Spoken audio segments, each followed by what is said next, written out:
साथियों, गाज़ा के सवाल पर मैं 3-4 महीने से कुछ बोल नहीं पाया आप लोगों से, लेकिन इस बीच में गाज़ा पर कहने को तो युद्ध विराम हो गया है, लेकिन लगातार रोज़ 10-20 लोग मारे जा रहे हैं, बहुत ब्रूटैलिटी के साथ।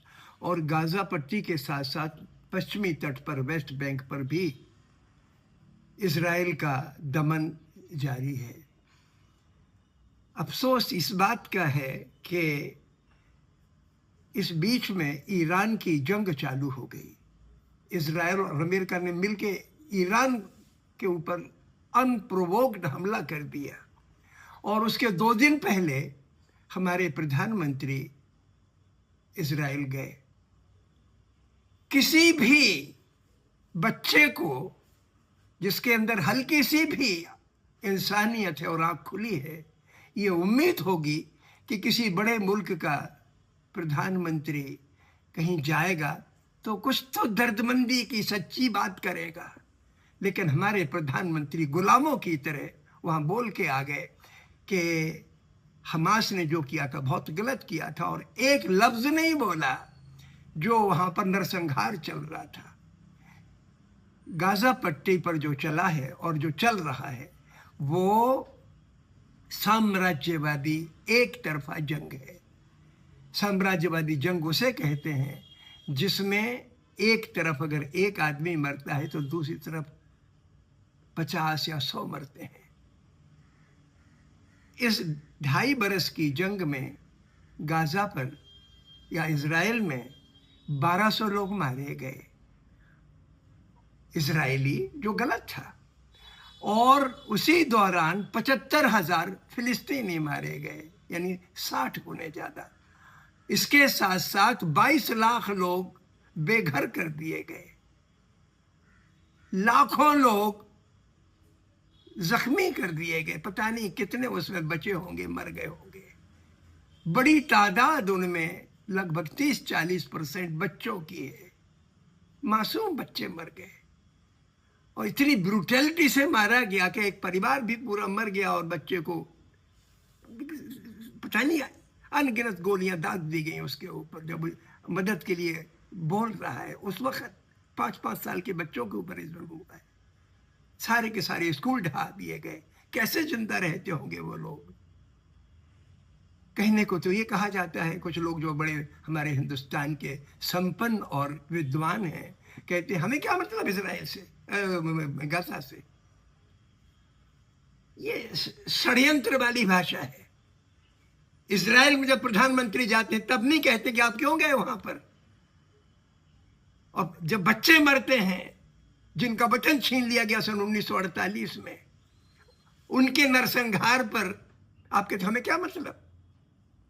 ये जो क्रूरता है, आंखों पर जबरदस्त पर्दा पड़ा है। अरे भाई, हम धरती पर रहते हैं, आसमान को तो देखते हैं ना, तारों को देखते हैं, सूरज को देखते हैं, उसे ताकत हासिल करते हैं ताकि हम आसपास के लोगों की भी सच्चाई को और जिंदगी को देख सकें, उनसे जुड़ सकें। उसी तरीके से इस धरती पर सारे इंसान एक ही हैं, और जहां जुल्म की इंतहा है उस जगह का जुल्म अगर आपने महसूस कर लिया तो आपके अंदर की रूह जाग जाएगी और आप छोटी छोटी बातों में अपने पड़ोसियों से नहीं लड़ेंगे बल्कि उनकी मदद करेंगे। आप इंसान बनेंगे। इसी को इंसानियत कहते हैं। लेकिन हमारे हिंदुस्तान की के एलीट क्लास में कुछ ऐसे लोग पैदा हो गए हैं जिनकी जुबान चलती है, जिनका हुक्म चलता है कि उनको मतलब की बात कहनी है। प्रधानमंत्री इजराइल जाएंगे जिसपे हर भले आदमी का सर शर्म से झुक जाना चाहिए, उसकी तो तारीफ करेंगे, ये देश के हित में गए हैं।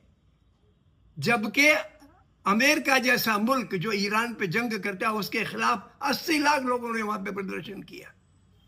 सारे यूरोप के देशों ने इजराइल की आलोचना की है कि आप गलत कर रहे हो। यूनाइटेड नेशंस ने अभी रिसेंटली रिपोर्ट निकाली उनके नरसंहार के बारे में।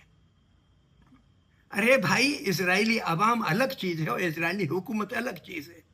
आप इजराइल की अवाम से हमदर्दी, अपनापन ज़रूर महसूस करें, वो इंसानियत की बात है।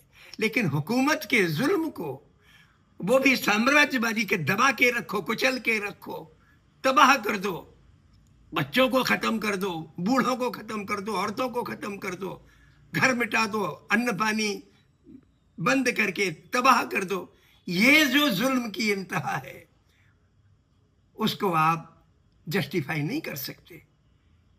बेहतर यह है कि हिंदुस्तान में जो 70% लोग अभी भी दर्दमंदी को बचा के रखे हुए हैं, वो लोग खामोश हैं।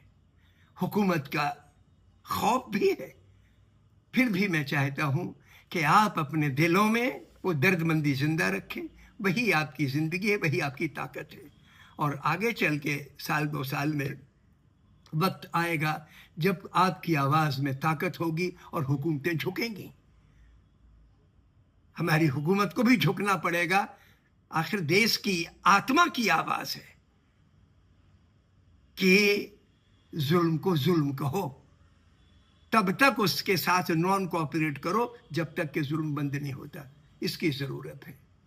और अभी ईरान पर जो जंग छेड़ी गई थी, उसमें एक टेम्परेरी युद्ध विराम हुआ है, बीच बीच में वो टूट भी जाता है। एक मौका आया है कि हम अपने रिश्तों को दुनिया के तमाम मुल्कों से, ख़ास तौर से वो देश जो दूसरों पे हमलावर ना हो, उनसे रिश्ते मजबूत करें, उनसे कोऑपरेट करें। इस वक्त हिंदुस्तान दुनिया में 57 इस्लामिक देश कहे जाते हैं जब मुसलमानों की आबादी मेजॉरिटी है। सारे के सारे गुलाम हैं, एक दो चार देशों को छोड़ के। कहने को तो उनकी अपनी सरकारें हैं, लेकिन सारे के सारे खौफ में हैं।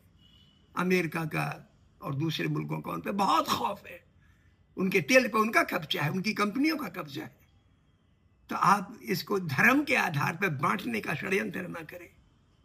अगर आप ऐसा करेंगे, लोगों को एक समझेंगे, सारी इंसानियत को एक समझेंगे, तो